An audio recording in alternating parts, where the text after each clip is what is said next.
Delhi NCR में air quality बेहद खराब पाई गई है। राष्ट्रीय राजधानी के 16 इलाकों में AQI 400 पार कर गया है। आनंद विहार में सबसे ज्यादा AQI 455 दर्ज किया गया है। वहीं द्वारका में 424, वजीरपुर में 433, बवाना में 419 AQI है। नोएडा की बात करें तो यहां पर AQI 392 दर्ज हुआ है। तो दिल्ली में 16 ऐसे इलाके हैं, ऐसी जगह है जहां पर जो हवा है वो बहुत ज्यादा जहरीली पाई गई है। यहां का AQI 400 पार कर गया है। नोएडा का AQI 392 है और दीपावली के बाद से लगातार ये छठा दिन है जब दिल्ली और एनसीआर की आबोहवा बेहद प्रदूषित है। और आइए सीधे रुख करेंगे अपने दिल्ली संवाददाता विनय सिंह का। विनय, तस्वीरों में भी देखा जा सकता है और जो लोग दिल्ली एनसीआर में रहते हैं वो बखूबी ये बात जानते हैं कि किस तरह से सुबह से ही हवा में सांस लेना मुश्किल हो जाता है। ये बताइए, लगातार छठा दिन है ये, क्या पटाखे, पराली या मौसमी परिस्थितियां क्या जिम्मेदार?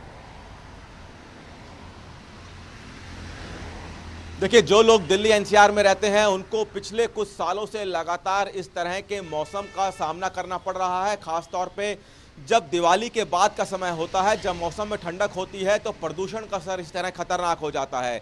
अब आज की बात करें तो आज दिल्ली के बहुत से ऐसे इलाके हैं जहां पे एयर क्वालिटी इंडेक्स यानी कि PM 2.5 का AQI 400 से पार कर गया है।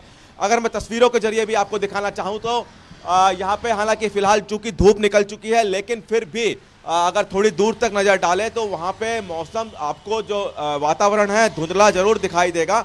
और इसी तरह से अगर हम बात करें दिल्ली के अलग अलग इलाकों की, अगर बात करें आनंद विहार की, तो सबसे ज़्यादा खतरनाक एयर क्वालिटी इंडेक्स वहाँ पे बना हुआ है।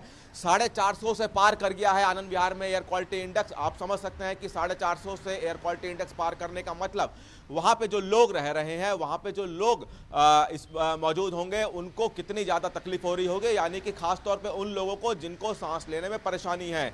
इसी तरह से बात करें दिल्ली के बवाना एक इंडस्ट्रियल इलाका है, वहाँ पे बहुत सी इंडस्ट्री है, वहाँ पे भी जो एयर क्वालिटी इंडेक्स है 400 के पार पहुँच गया है।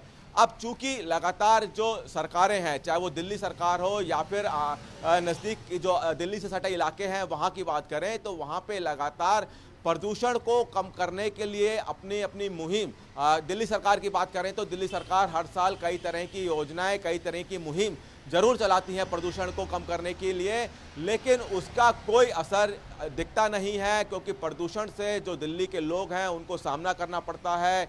एयर क्वालिटी इंडेक्स जो है लगातार बिगड़ता जा रहा है। पिछले कुछ दिनों से अगर हम एयर क्वालिटी इंडेक्स पर नज़र डालें तो 300, 350 एयर क्वालिटी इंडेक्स बना हुआ है दिल्ली में, लेकिन आज बहुत से इलाकों में 400 से पार कर गया है एयर क्वालिटी इंडेक्स। तो आप समझ सकते हैं कि कितनी जहरीली हवा है। बिल्कुल, लेकिन यहाँ पर जानना भी जरूरी है विनय कि क्या इस बार भी कोई खास योजना लागू की जाएगी, दिल्ली की बात करें तो खास तौर से प्रदूषण को नियंत्रण करने के लिए? देखिए, NGT की, दिल्ली सरकार और NGT यानी कि नेशनल ग्रीन ट्रिब्यूनल की तरफ से कई तरह की गाइडलाइन समय समय पर जारी कर जाती है। प्रदूषण को कम करने के लिए लगातार जो दिल्ली सरकार की तरफ से बात की जाए तो कई स्कीम चलाई जाती है। NGT की तरफ से भी सख्ती बरती जाती है, खास तौर पर निर्माण कार्यों को रोक दिया जाता है।